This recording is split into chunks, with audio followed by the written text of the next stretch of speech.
감사합니다. 오늘 말씀은 아들이 되리니라는 제목을 붙였어요. 이 평지순에 있어서 아주 중심이라고 말할 수 있는 내용들이 오늘 읽은 본문의 말씀들인데, 너희가 이와 같이 하면 내가 너희에게 보상을 하겠다, 이런 말씀이 있는데, 그 보상이 두 가지로 나타나고 있고, 그 중에 하나가 아들이 된다라는 말씀을 예수님께서는 하고 계십니다. 그래서 이제 제목을 다 쓸 수는 없으니까 그 중에서도 뭐 아들 되는 게 제일 좋죠. 자녀가 된다는 게 제일 으뜸이니까 제목을 그쪽으로 정했습니다. 오늘 27절부터인데 가는 데까지 갈게요. 상당히 많은 내용인데 한번 부지런하게 살펴보도록 하겠습니다. 27절에 그러나 너희 듣는 자에게 내가 이르노니 너희 원수를 사랑하며 너희를 미워하는 자를 선대하라, 이런 말씀인데, 여기 앞부분에 너희 듣는 자에게 내가 이르노니, 이런 말씀을 먼저 예수님이 이렇게 이제 하시는 거예요. 그러니까 정말 뭔가를 말씀하고자 하는 그 본론적인 것이 있는데, 그거 이전에 먼저 예수님이 한 줄을 이렇게 딱 언급을 하신 거예요. 그 내용이 너희 듣는 자에게 내가 말한다, 내가 너희들에게 말한다 라는 거를 좀 강조형처럼 말씀하고 있다는 거죠. 왜 예수님이 그러셨을까? 이 내용에서 보면 우리 예수님은 이렇게 자신의 어떤 신적 권위를 나타내고 있는 그런 문장적 표현이다, 이렇게 보실 수 있습니다. 어렵죠?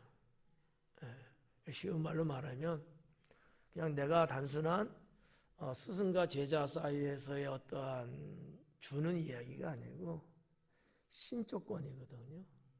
하나님으로서, 메시아로서 내가 말하는 거다, 이런 어떤 신적 권위를 언급하시는데, 그러면 듣는 자들은 그냥 이게 막역한 사이, 친한 사이, 그냥 조금 뭐 하면은 스승과 제자 정도 되는 사이에서 하는 말 같으면 뭐 그렇게 살면 좋고, 또 그러지 않아도 뭐 크게 뭐 문제될 건 없고, 이 정도 관계거든요. 근데 신적 권위로서의 말씀을 했다는 얘기는 하나님의 백성들에게 계명하신 거와 동등한 거예요. 그럼 어떻게 돼야 될까요? 당연히 지켜야 돼요. 그런 의미라는 거죠. 그러니까 평소에 말씀을 전하시고 복음 전하시면서 그럴 때 하셨던 말씀하고는 차원이 다르다라는 얘기입니다. 그럼 오늘 우리는 이 말씀을 이제 접하게 되는데, 우리는 어떠해야 될까요? 어떻게 하지? 이쪽에 달까? 예수님이 신적 권위를 갖고 제자들에게 말씀하셨다면 우리는 어떻게 해야 되냐 이거지. 좀 전에 뭐라 그랬어요? 당연히 계명처럼 지켜야죠. 그럼 우리는 제자들만 지키세요, 우리는 아니고, 그럴까요? 아니는. 우리도 이 말씀대로 지켜야 된다는 거예요. 오늘 그래서 저와 여러분은 깐부를 걸어야 되는 거예요. 깐부. 약속을 하고 갈 만큼 중요하다, 이렇게 하고, 그냥 강제적인 건 아닌데, 여러분이 신앙의 마음을 갖고 오늘 열거되는 이 많은 내용들을 하나씩 하나씩 심령에 담으면서 삶 속에 그렇게 살려고 하셔야 된다라는 거죠. 그것이 하나님의 자녀고 그것이 그리스도입니다. 그렇게 믿으셔요? 예. 자, 그러면 한번 휘장을 한번 열어볼게요. 너희 원수를 사랑하며 너희를 미워하는 자를 선대하라. 여기 너희 이렇게 나오죠. 근데 앞에는 너희 원수를 사랑하며, 이거는 제자가 제자예요. 제자가 제자의 원수들. 내가 원수를 어떻게 해야 되느냐라는 거죠. 그죠? 내가 원수를. 여러분 살다 보면 이 왼수들 있어요, 없어요? 있어요? 이 왼수 이거 그냥. 그런 자를 어떻게 해야 되냐는 거지. 여기서 말하는 이 원수라는 이 단어는 좀 다른 말로 말하면, 동사적으로 말하면 증오스러운 사람이거든요. 내가 증오할 수밖에 없는 사람이야. 그게 원수야. 이런 사람을 나는 어떻게 해야 되냐? 주님은 어떻게 하라고 하는 거냐? 뭐라고 그러셨어요? 사랑하래요. 이거는 예수님께서 사역하시는 내내 강조하셨고 부탁하셨고 명령하셨던 말씀이죠. 내가 너에게 새 계명을 주노니 너희는 서로 사랑하라. 이웃을 사랑하고 원수까지도 사랑하라. 그러니까 예수님의 메시지의 핵심이며 전체는 뭐냐? 사랑에서부터 사랑까지 한 거예요. 다 사랑이에요.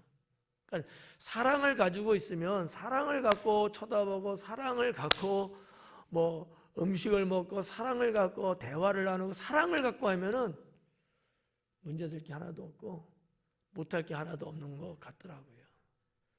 근데 안 해. 이건 사랑이 없어진 거야.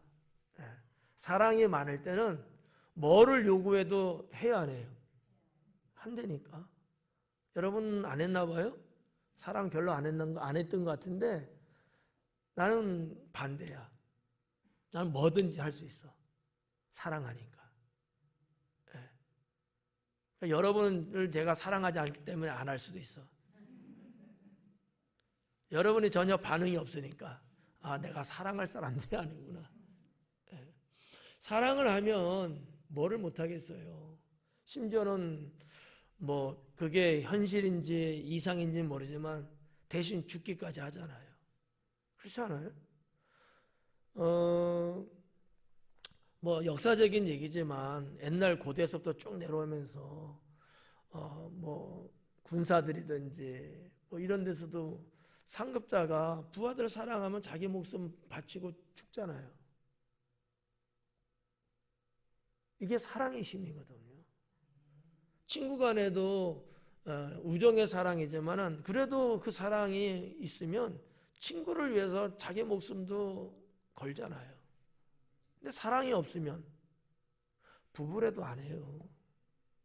부모 자식은 혈육이죠. 혈육이라도 안 해요. 사랑 안 하면. 자기 부모도 죽이고 자식도 막 죽이잖아. 혈육인데. 그 사랑이 없어서 그래요. 사랑만 있으면 뭐를 못하겠냐는 거지. 하나님이 우리를 이처럼 사랑하사.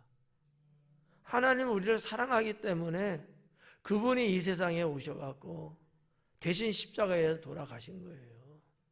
사랑을 하지 않으면 그럴 리가 없죠. 사랑은 그런 거다라는 거죠. 여러분, 하나님을 사랑하십니까? 죽을 수도 있습니까? 요거 봐라. 사랑이 있으면 돼요. 그러니까 믿음의 선진들 보면 순교도 하고 그러잖아요. 그분들의 생명이 뭐 하찮아서 그러겠어요? 아니에요. 주님을 그만큼 사랑했기 때문에 가능한 거고. 이런 것처럼 너희는 원수를 사랑하래. 내가 할 문제 이거는 지금 그죠? 나한테 증오할 수밖에 없는 그런 자가 있어. 그 원수야. 나는 그런 자를 사랑하라는 거예요. 근데 뒤에 있는 것은 반대예요. 너희를 미워하는 자. 누군가 있는데 그 자가 나를 미워해.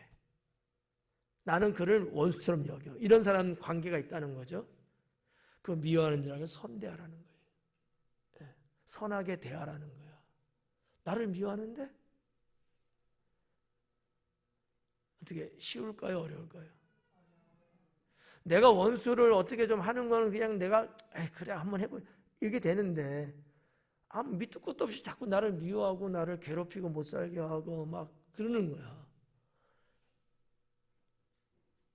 근데 내가 그런 자에게도 선하게 대해주래.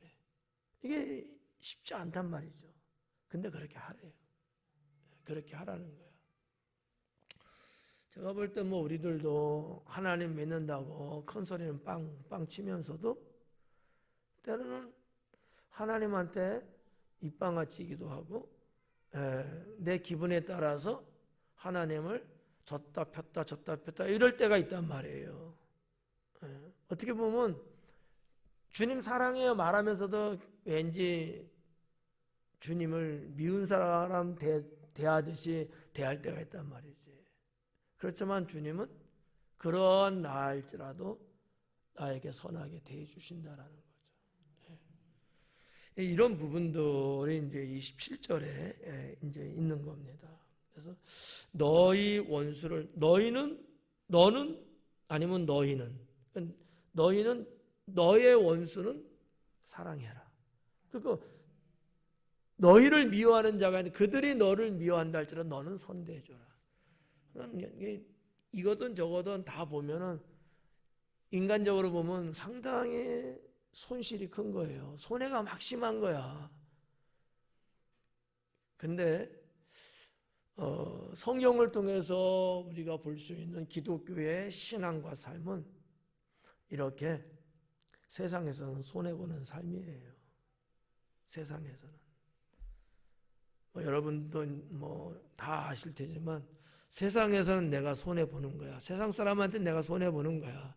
그렇지만 그 이상으로 하나님은 보상을 또 해주신다는 거지. 요 맛을 보지 못한 사람은 몰라요. 요 맛을 맛본 사람은 이게 문제가 전혀 안 돼. 얼마든지 할 수 있어. 왜? 맛을 봤기 때문에.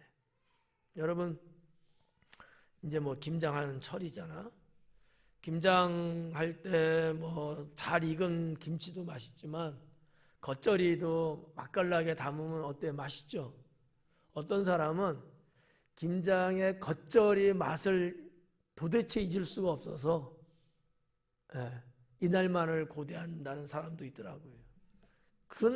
근데 어떤 사람은 겉절이를 먹어봤는데 맛이 되게 없대. 그래가지고 김장의 이 맛을 자기는 모르겠다는 거야. 그냥 김치 겨울 음식으로 먹는 거지 그게 그 정도 돼? 막 이렇게 이야기를 하는 분도 있더라고요. 맛을 몰라서 그래. 그러니까 내가 맛본 그날 그 집의 그 김치를 잘못 맛본 거야. 왜 하필이면 맛없는 집에서 먹었어. 맛깔나는 집에서 먹었어야지. 이런 것처럼 우리가 인생을 살면서 또 하나님을 믿으면서 이런 영적인 맛을 맛본 사람은 때로는 힘들고 때로는 억울하고 나만 손해보는 것 같지만 그래도 거기에 따르는 그 이상의 하나님의 축복이 있음을 맛본 사람은 이걸 두려워하지 않아요. 아무 신경 안 씁니다. 그리고 아마 휘파람 불는지도 몰라요. 썰렁하다. 여러분 사람이 휘파람을 불고 또 쓸데없는 얘기한다. 휘파람을 분다든지 혼자 중얼중얼 허밍홈을 한다든지 이럴 때는 어느 때 하는 줄 알아요? 즐겁고 행복할 때 나오는 거예요. 기분이 쩌들어드는데 휘파람 부는 사람 봤어요? 아무도 없어요. 혼자서 콧노래 흥얼흥얼 이런 어느 때예요? 화딱지 났을 때? 안 해요. 행복하고 즐거울 때. 나도 모르게 나오는 거지. 나도 모르게. 그냥 이 정도. 28절. 너희를 저주하는 자를 위하여 축복하며 너희를 모욕하는 자를 위하여 기도하라. 사실 오늘 이 평지수는 말이죠. 하나님 나라의 그 의식이 뭐고 하나님 나라의 의식이 뭐고 또 하나님 나라에 대한 우리의 자세는 어때야 되느냐 이런 것들을 쭉 기록한 것들이에요. 큰 제목으로 말하면. 예. 그러면 하나님 나라, 이걸 조금 좁게 말하면 하나님의 자녀들이 가져야 될 자세가 뭘까? 또 하나님 자녀로서 어떤 생각과 의식을 갖고 세상을 살아가야 될 것인가? 이런 부분이 오늘 읽은 본문의 말씀 내용들이라는 거죠. 두 번째도 기겁할 만한 내용이잖아요. 너희를 저주하는 자를 위하여 축복해 주라. 저주를 하는데, 나를 저주하는데 축복해 주라고? 이거는 이 세상에서 있을 수 없는 거예요. 근데 하나님 나라에서는 있는 거예요. 하나님 나라에서는. 예수님도 그런 모습을 보였거든요. 예수님 핍박하고, 예수님 때리고, 침뱉고, 저주하고, 욕하고, 심지어 죽이기까지 하잖아요. 그런 자를 예수님은 축복하십니다. 축복이 가장 큰 게 뭘까요?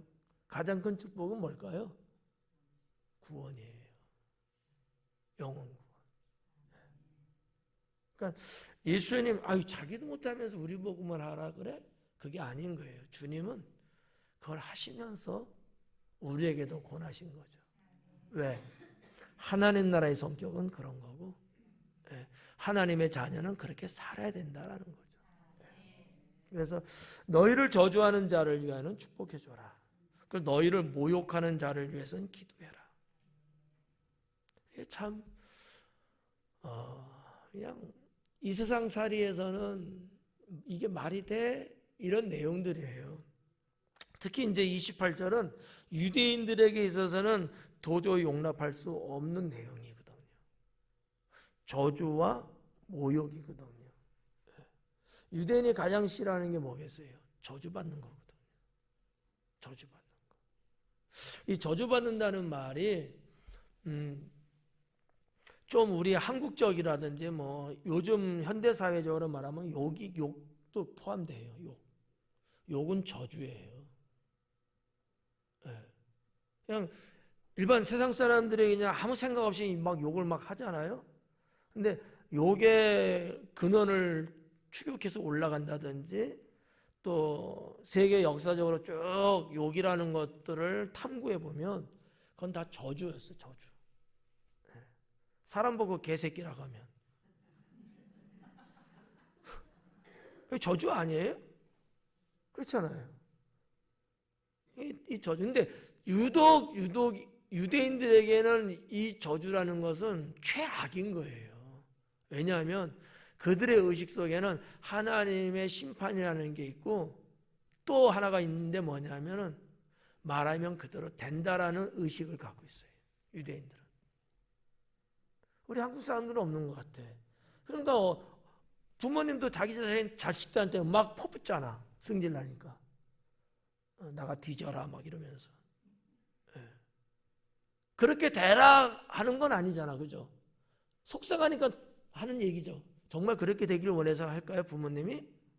근데 그렇게 된다고. 그래서 다 이렇게 살잖아. 그러니까 보통 일반 국가 민족들하고 유대인하고의 차이점은, 유대인이라는 존재를 이렇게 연구를 해보면 그들만의 독특함이 있어요. 그 독특함의 중심에는 이 하나님이라는 존재가 딱 있는 거야. 하나님. 다른 민족 어쩌저쩌 이런 여러 나라와 부족과 민족들에게도 신은 있는데 그들의 신은 잡신이에요. 다신이고 절대적인 게 없어. 유대인만큼은 절대적인 하나님이거든요. 근데 모든 심판, 모든 뭐 저주든 축복이든 이건 다 하나님께로부터 오는 거고, 근데 저주를 누가 나한테 하는 거예요. 이거는 용서할 수 없죠. 근데 예수님은 용서하라는 거예요. 이게 기가 막힌 거예요. 유대인이 들을 땐 기가 막힌 거야. 여러분이 들을 때는 뭐 그냥 그저 그렇죠? 왜 저주 하도 저주를 받고 살아봤잖아. 아닌가? 이 참 그래요. 너희를 저주하는 자를 위해서는 축복해줘라. 왜? 그 영혼이 바뀌어요. 그 영혼이 바뀌어요. 그래서 우리 목사님들이 그냥 이렇게 가끔 하는 얘기가 있어요. 목사인 나를 당신이 저주하면 당신은 반드시 예수님 믿게 된다. 예수님 안 믿는 혹시 가족들 있으면 저를 저주하라 그래요. 하나님이 그 영혼 가만두지 않아. 둘 중에 하나야. 영혼을 구원시키든 음부에 가도록 심판하시든. 근데 앞에 게 좋죠. 그래서 저도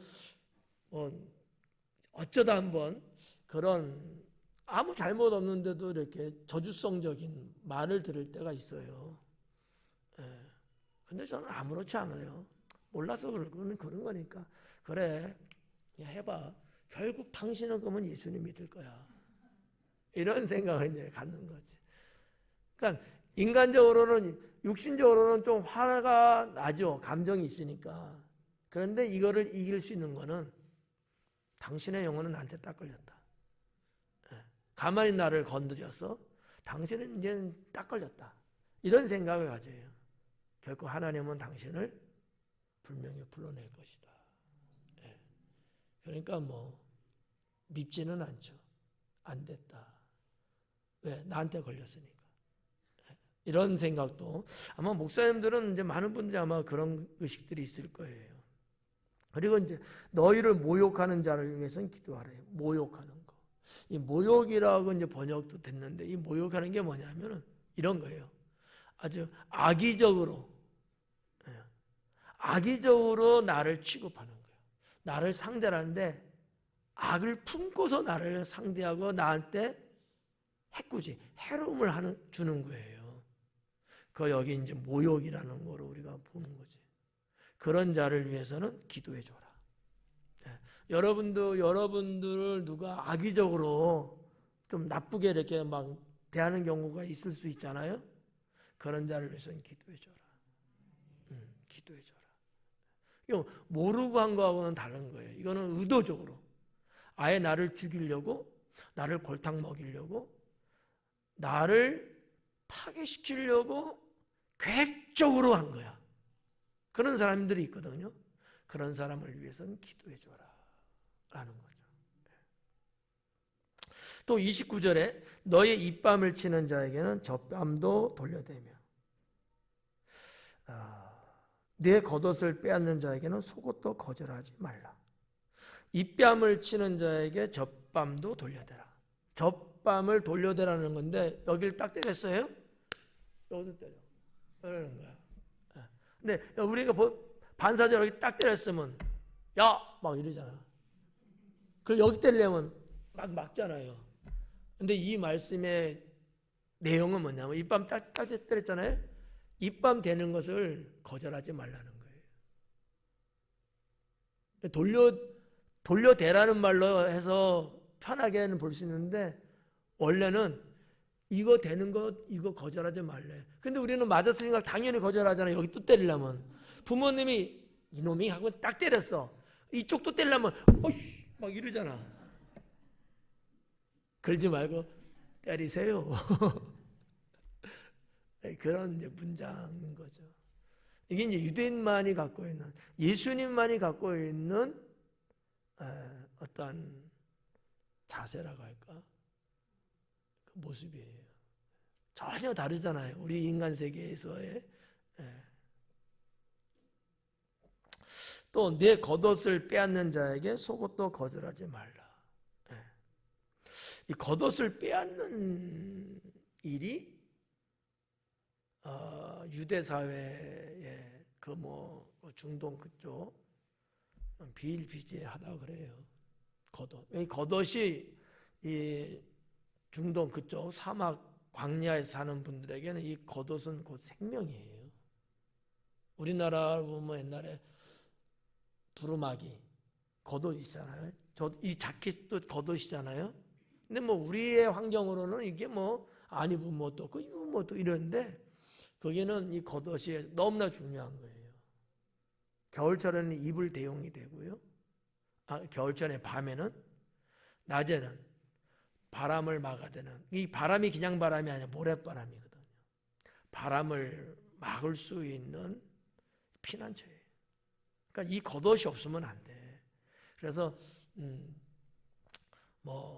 도시에서야 뺏긴 하겠어요. 근데 뭐 한적한 곳, 광야나 사막 이런 데서는 그런 사람들이 도둑질을 하는 거야. 강도질이죠, 강도질. 그래서 입고 있는 옷인데 막 두들겨 패고 겉옷을 벗겨간다고. 여러분, 예수님 사마리아 사람 비유 말씀에도 있잖아요. 청년이 예루살렘에서 여리고로 내려가다가 강도를 만났대잖아. 엄청나게 맞아서 거반 죽게 됐대잖아. 그러면 그 강도는 때리기만 하고 갔을까? 무슨 철천지 원수라고? 아니야. 물품을 뺏기 위해서 그런 거지. 반드시 겉옷을 챙겨갔을 거야. 이 겉옷이라는 것은 하여튼 뭐 유대인이든 중동이든 뭐 누구든지 간에 상당히 그 지역에서는 중요했다라는 거죠. 이거 그냥 뺏는 얘기를 예수님이 언급하신 거예요. 겉옷을 빼앗는 자에게, 내 겉옷을 빼앗는 자에게 속옷도 거절하지 말래요. 속옷도 거절하지 말래. 이 거절하지 말라. 좀 더 원어로 말하면 방해하지 마라.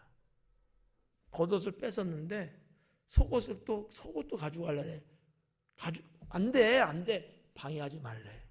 가져가.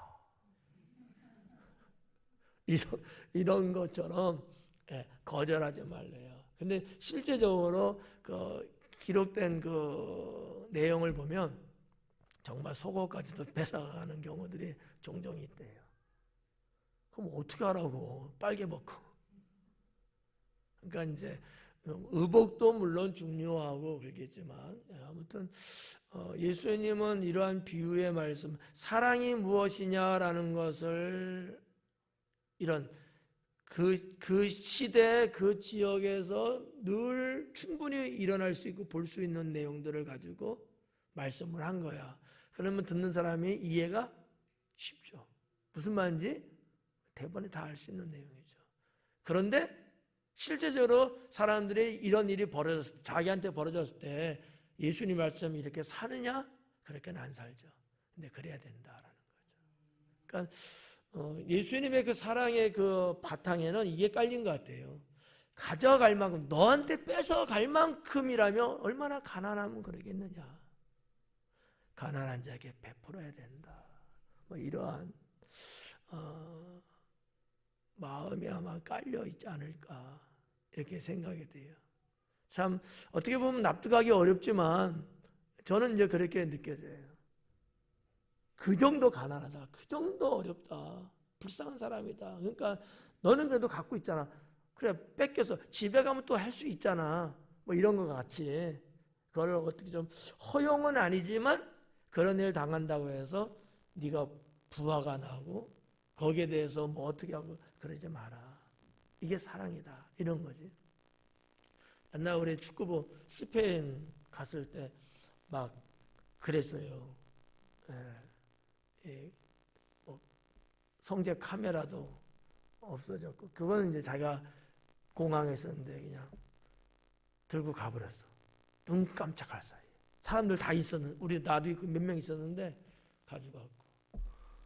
저도 뭐 애들 막 소매치기가 지하철에서 그 애들 떨어질까봐 붙잡다가 제 것도 가져갔어.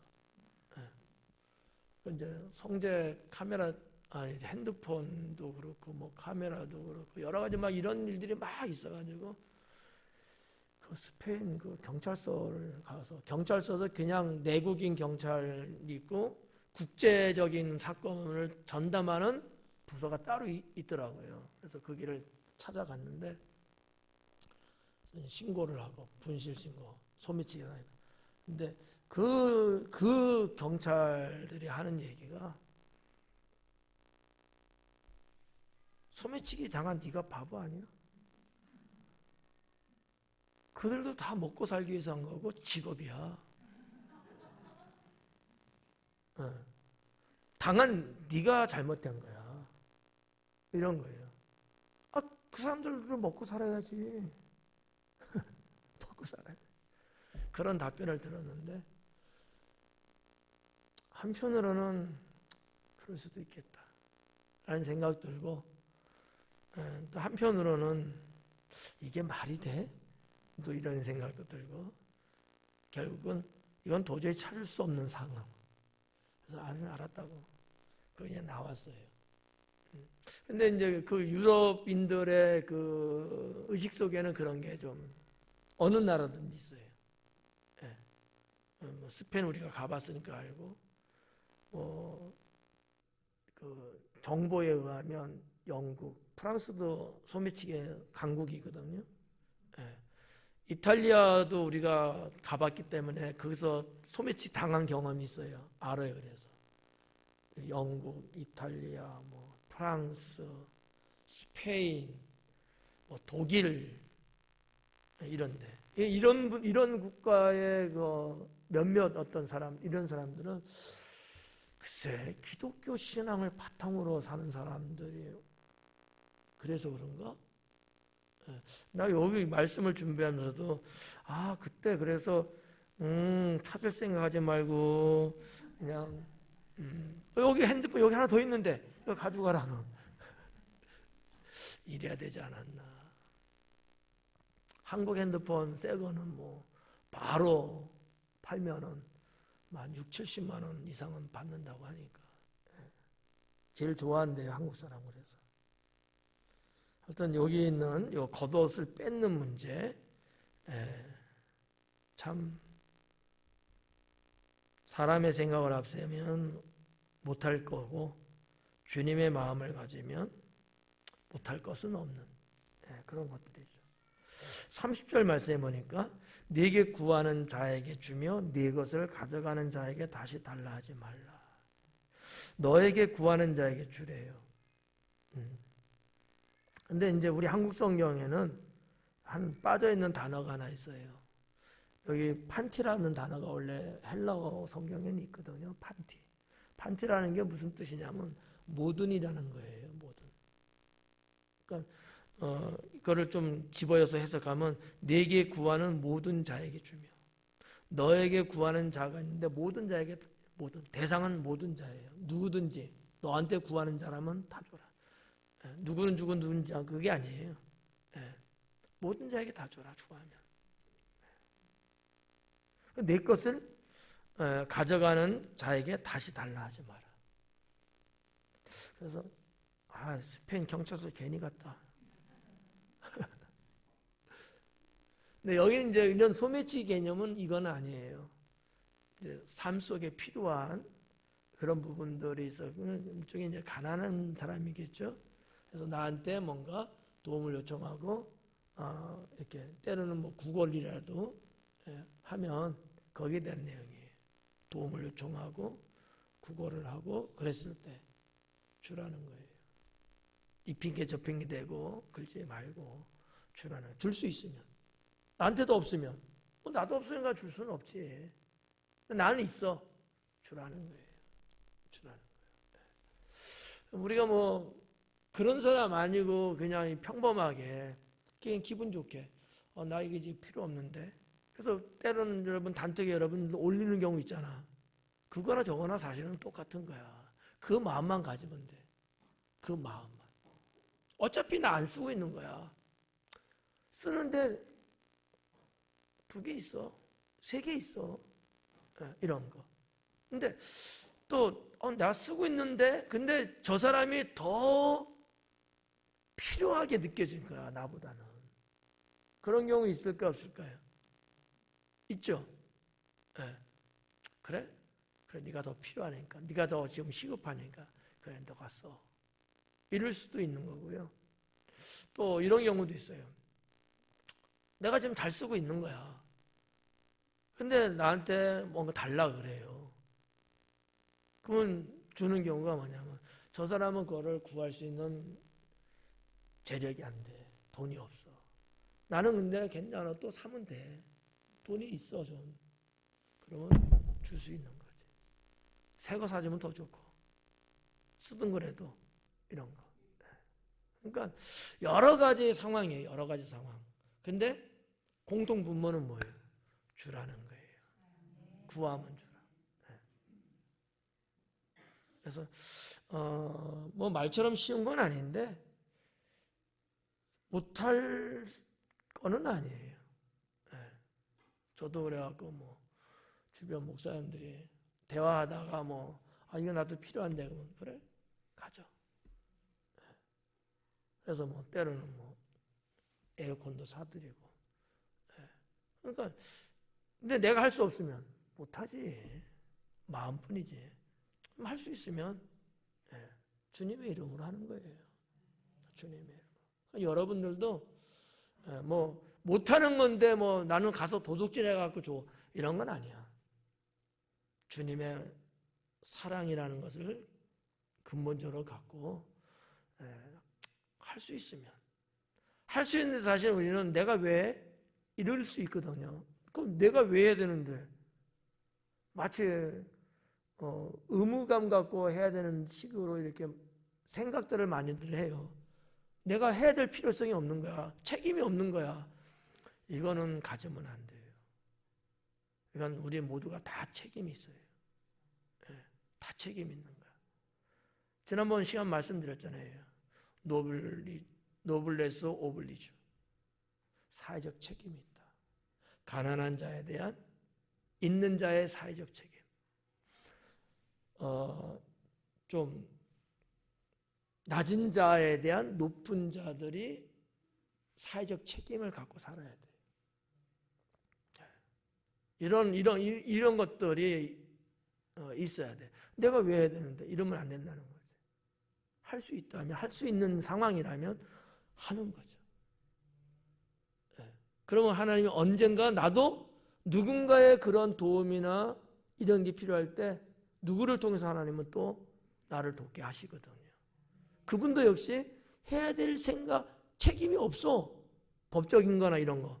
근데 그 마음을 하나님이 감동 주셨기 때문에 하는 거거든요. 이게 하나님 나라라는 거죠. 그래서 여러분들이 쭉 사시면서 그냥 얼핏 보면은 이걸 어떻게 해? 이거 말도 안 돼. 이렇게 볼 수 있어요.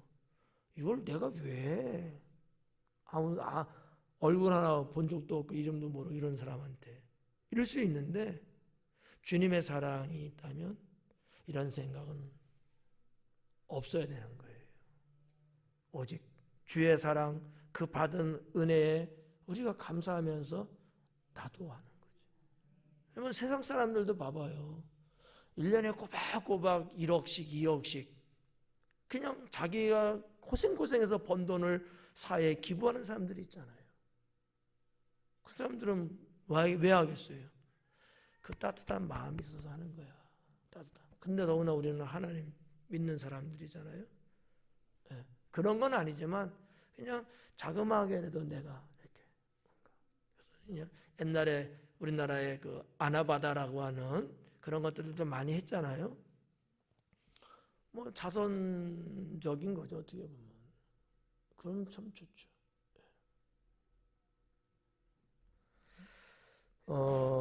그 다음에 이제 31절에 남에게 대접을 받고자 하는 대로 너희도 남을 대접하라. 이 모든 말씀에 이제 타인을 위한 삶을 강조하고 있어요, 주님이. 남에게 대접을 받고자 하는 대로 너희도 남을 대접하라. 그러니까 누군가 나를 어떻게 잘해줘야지. 이런 마음이 있다면 너부터 그렇게 살아가는 거죠. 근데 우리는 다 그런 게 있잖아요. 이렇게 좀 해줬으면 좋겠는데 이런 거 있거든요. 그렇다면 너도 그렇게 살아라 하는 거예요. 나는 안 하면서 남이 해주기만을 바라면 그거는 기독교인의 마음은 아니에요. 그러니까 내가 원하는 것만큼 내가 바라는 것 같이 나도 내가 먼저 하는 거죠. 그렇잖아요. 뭐 부모님이 나한테 좀 잘 이렇게 해줬으면 이런 게 있단 말이지. 내가 자녀로서 부모님에게 내가 그렇게 해드려야 되는 거예요. 부모님도 마찬가지예요. 내 자녀들에 대한 어떤 그런 게 있잖아요. 이렇게 좀 해줬으면 하는 게 있잖아요. 내 자녀가 나한테 해주기 전에 내가 자녀들에게 또 이렇게 해주고 서로가 이렇게. 그러니까 예수님의 그 사상은 뭐냐면 타인을 위한 삶을 살라는 거예요. 너를 위한 삶을 살려고만 하지 말고 남을 위한 삶을 살려고 하라. 이 내용, 이 골자가 크고 그 안에 내용이 뭐냐? 베푸는 삶을 살라는 거예요. 베푸는 삶. 예수님의 삶은 베푸는 삶이거든요. 그래서 이 32절이 그 얘기예요. 남에게 대접을 받고자 하는 대로 너희도 남을 대접해라.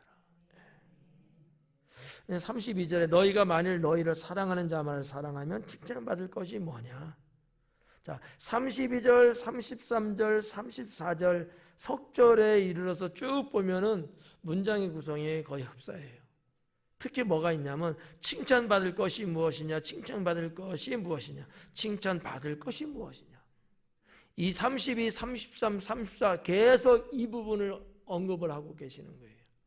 근데 이제 우리 한국 성경에는 칭찬이라는 단어로 번역은 했는데 원어 성경에 보면 뭘로 돼 있냐면 카리스, 은혜로 기록이 돼 있어요. 그럼 무슨 얘기냐면 이런 거예요. 무슨 은혜가 있겠느냐? 그렇게 한번 읽어볼게요. 너희가 만일 너희를 사랑하는 자만을 사랑하면 무슨 유익이 있겠느냐? 너희에게. 네가 사랑하는 사람만 사랑한다면 너에게 무슨 은혜가 있겠느냐는 거예요. 무슨 은혜? 그 은혜는 뭐예요? 하나님이죠. 하나님 은혜죠. 네가 사랑하는 사람만 사랑하고 네가 좋아하는 사람한테만 잘해준다면 그런 너에게 무슨 하나님의 은혜가 있겠느냐라는 거예요. 은혜 없다는 거지. 하나님 은혜 안 준다는 거예요. 하나님 은혜를 받으려면 내가 좋아하고 내가 사랑하고 내 마음에 들고 뭐 어쩌고 이런 자에게만 하면 안 되고 그렇지 않는 자에게도 그래야 된다. 근데 이 말씀이 벌써 앞절에서 여러 가지 유형으로 지금 말씀하고 있었던 내용들이거든요. 여러분 이해가 돼요? 무슨 말인지? 네가 좋아서 한 거, 네가 좋아서 했는데 뭘 바라겠느냐? 네가 마음에 안 들어. 뭐 네 적성이 좀 아니고 네 승이 좀 안 차고 그래도 그런다 할지라도 그럴 때 네가 해야 하나님의 은혜도 있는 거지. 이런 메시지예요. 근데 우리가 살면서 어때요? 내가 싫은 건 죽어도 안 하고 싶잖아. 안 그래? 네. 근데 주님은 그럴지라도 네가 하게 되면 하나님 은혜가 온다는 거지. 네. 안 하니까 하나님의 은혜를 너한테 줄 수 없다는 거예요. 근데 네가 하면 하나님은 다 아시니까 네 마음을 아시고 너에게 은혜 베푼다는 거예요. 그러니까 문제를 열어가는 열쇠가 어디 있느냐 이런 내용들이거든. 우리 인생이 꼬인단 말이지. 살다 보면 그죠? 꼬일 때 있죠. 왜 그러겠어요? 내가 고지것대로 사는 거야. 내가 주님의 마음을 갖고 주의 사랑을 갖고 사람을 대하고 먼 일을 하고 하다못해 뭐 교회 일 우리가 이렇게 하잖아요. 때로는 하기 싫은데 이런 게 있을 수 있잖아. 지금 나는 시간 없는데 이럴 때 있잖아요.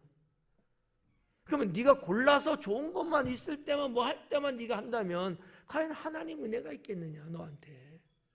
이거거든요.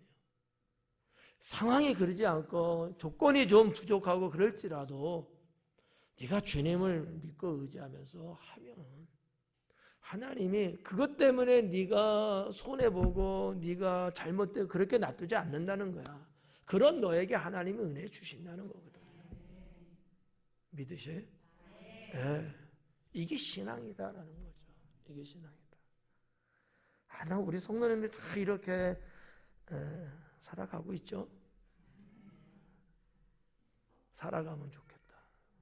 뭐 우리가 뭐 100% 이렇게 못하죠. 그렇지만 그렇게 하려고, 그렇게 살려고.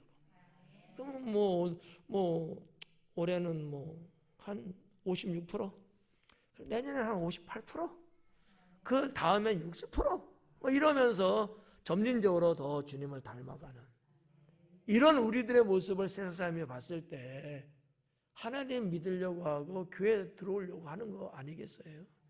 이거야말로 진정한 전도죠.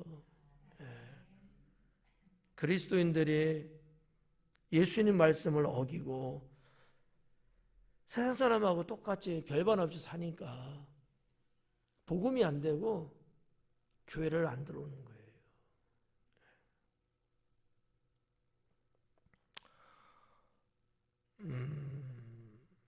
그래서 32절부터 한번 쭉 볼게요. 너희가 만일 너희를 사랑하는 자만 사랑하면, 이 말씀이죠. 죄인들도 사랑하는 자는 사랑한대요. 맞는 말이죠. 예. 남의 물건 훔치는 도선생님도 뭐 사람을 죽이는 살인자도 다 똑같아요. 자기가 사랑한 그런 게 있더라고. 남 뭐 가정 파괴시키고 뭐 그 어린 애들도 막 서슴없이 막 죽이고 이러한 진짜 무모한 사람들도 자기 집 애들은 되게 끔찍이 사랑하고 챙기고 죽지 않게 하려고 막 발버둥을 치더라고요. 난 그걸 보면서 아니 지 자식은 귀한 줄 알면서 남의 자식은 저렇게 그냥 막 죽여대? 그런 거예요. 그러니까 잘못된 거지, 성경적으로 보면. 그죠? 내 자식이 귀하면 남의 자식도 귀한 거잖아요. 내 물건이 귀하면 남의 물건도 귀하지 않겠어요? 남의 내 물건을 함부로 하면 좀 싫잖아. 그러면 나도 남의 물건을 함부로 하면 안 되지. 이런 의미의 말씀드린 거예요. 죄인들도 사랑한대요. 자기가 좋아하는 사람은 여전히 좋아한다는 거야, 죄인들도. 근데 그거 하면서 뭐 잘했다고? 그거 하면서 뭐 칭찬받고 싶어 한다고? 그러 하면서 뭐 복받기를 원한다고? 어림없다는 거죠. 과연 그런 자에게 하나님의 은혜 주시겠느냐? 33절에도 그런 거죠. 너희가 만일 선대하는 자만을 선대하면, 선대하는 자만을 선대하면, 그러니까 무슨 얘기냐면 누가 너희한테 잘해주는 사람이 있어. 그 사람에게 나도 그 사람에게만 잘해줘. 그게 무슨 은혜가 있겠냐는 거지. 저 사람이 나한테 잘해주지 않는 것 같아. 그럴지라도 나는 그 사람한테 잘해주는 거지. 그럴 때 하나님 은혜가 있다는 거죠. 근데 사람들의 심리가 가만히 보면 안 그러더라고. 이렇게 어울리는 사람하고만 내가 몇 번 내가 그거 지적했어요, 여러분한테. 끼리끼리 모이는 거 상당히 비신앙적이다. 사람이 살면서 친할 수는 있지만 언제나 개방되어 있어야 된다. 이건 내 옛날부터 이야기한 거예요.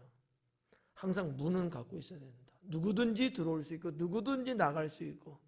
근데 사람들의 이 조직 세계는 말이죠, 그걸 허용을 안 해요. 그러다 보니까 무슨 일이 생겨요? 왕따라는 말이 있는 거야, 사회적으로. 왕따가 그래서 있는 거예요. 쟤도 같은 또래 친구라서 같이 어울리고 싶은데 우리의 이 울타리가 너무나 높아. 저 친구가 들어올 수가 없어. 들어오면 또 눈치 주고. 그래서 왕따 된 거야. 그 아이는 못 살아요, 그러면요. 이러면 안 된다는 거지. 교회 안에도 그런 게 있다는 거야. 이러면 안 된다. 이 사람이든 저 사람이든 언제나 오픈되어 갖고 말이죠. 뭐 어떨 때는 이렇게 뭐 어울릴 수도 있고, 어떨 때는 또 이렇게도 어울릴 수도 있고. 아멘? 그래야 된다는 거예요. 고린도 교회가 이게 잘못돼 갖고 파가 생겼잖아, 파가. 이게 하나님 영광 가리거든. 아셨죠? 이참에 내가 말할게. 어디를 가면 다 같이 가, 제발. 너는 오고 너는 오지 말고. 이런 식 되면 안 된다는 거야. 특히 교회는. 본인이 난 시간이 없어서 나는 뭐 이건 어쩔 수 없지만 아니면 쿨하게 같이 자기네끼리 늘 모이는 자기네끼리만 이러면 이건 이미 맛이 간 거야. 비신앙이야 이건. 이해가죠 무슨 말인지? 이거를 참 잘해야 합니다. 예수님이 그거를 말씀한 거예요. 그래서 여기 이제 33절 너희가 만일 선대하는 자만을 선대하면 누가 너를 선대하는데 그 자만 너도 선대한다면 무슨 은혜가 너에게 있겠느냐? 죄인들도 이렇게 하느니라. 죄인들도. 34절 똑같아요. 너희가 받기를 바라고 사람들에게 구워주면 칭찬받을 것이 뭐냐? 무슨 은혜가 너에게 있겠느냐? 죄인들도 그만큼 받고자 하여 죄인들에게 구워주느니라. 그런 거죠. 이 부분에서는 조금 32절과 33절에 다른 부분 하나를 추가했어요. 뭐냐면은 그냥 죄인들도 그렇게 하느냐면 다 똑같았는데 32, 33, 34. 근데 34는 거기에 끝나지 않고 뭐라고 했냐면 죄인들도 그만큼 받고자 하여 죄인들에게 구워주느니라 그래요. 이 말을 현대적인 언어로 표현하면 이런 거예요. 이자놀이 하지 마라. 이자놀이. 특히 형제간에, 가족간에, 믿음의 식구들에게. 이게 성경의 전체적인 거예요. 잠언에도 그 말씀을 하고 있거든요. 그러니까 하나님의 나라 안에서 하나님의 백성들끼리 믿음의 식구들 간에 어려서 돈을 빌려주잖아요. 이자 받으려고 그러지 말라는 거지. 그럼 뭐만 받아요? 원금만 받는 거야. 원금만. 원금이라도 돌려주면 너무 감사하지 않아? 네. 성경의 말씀은 그래요. 그래서 그 대신 없어서 필요해서 빌렸으면 그 감사함은 늘 기억하고 보답은 해야 돼요. 안 받으려고 할지라도 성경에 받으면 안 내달라 해서 그래서 안 줄 거야 이러면 안 되지. 도움을 입은 사람은 그 은혜에 보답을 하는 게 맞고 또 도움을 준 사람은 주의 이름으로 한 거니까 잊어야 돼. 이자 생각하면 안 돼. 세게 들으세요. 내가 볼 땐 줄 사람도 없고 그럴 것 같아. 그래서 이제 이런 정신을 말하는 거니까 이런 정신으로 우리가 형제간에 그렇게 살면 좋고 비록 뭐 세상 사람일지라도 좀 더 우리가 확대해석해서 정말 없어서 가난하고 없으니까 빌린 거 아니겠어요? 나는 조금 여유 있고 그러면 선한 마음으로 이자는 됐어요. 그냥 조곤조곤 잘 모아서 어려움 극복하세요. 원금만 받아도 큰일 한 거잖아. 주님의 일을 했잖아. 그러면 하나님이 아시고 그 이상의 물질의 복을 주셔요. 받아봤자 이자 껌값이야. 근데 하나님 주신 축복은 넘치는 거죠. 여러분 이렇게 사셔야 돼. 이렇게 사셔야 돼. 그럼 목사님 그렇게 살아요? 나 그렇게 살아. 줄 돈도 없지만 있어서 혹시 할 때는 한 번도 내 평생에 받아본 적도 없고 나는 원금도 받아본 적이 없는 것 같아. 지금도 기다리는데 안 줘. 그래도 부족함 없어요. 하나님이 다 그 이상으로 또 주시고 해서 괜찮아요. 예배 끝나면 돈 빌리러 올 텐데.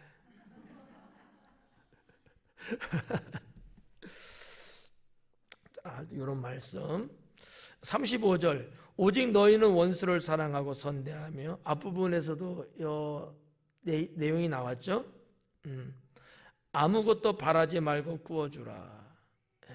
그리하면 너희 상이 클 것이요 또 지극히 높으신 이에 35절은 다음부터 해야 되겠다. 다음 주부터 할게. 34절까지 38절까지 하면 딱 좋은데 시간이 좀 많이 가니까요. 자, 아무튼 아까도 말씀드렸지만 하나님 나라의 의식 그리고 정신, 신앙이 뭔고 또 하나님 자녀의 자세는 어때야 되는가, 세상을 어떻게 살아야 되고, 여기에 가장 밑그림은 사랑이에요.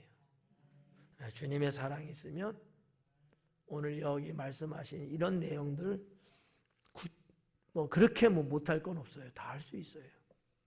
그래서 우리가 늘 기도할 때 주님의 그 사랑을 가질 수 있도록 기도하는 것도 중요합니다. 왜냐하면 여러분들이 주님의 사랑 갖고 주님의 이름으로 이런 선한 삶을 살 때 하나님은 벌써 알고 계시거든요.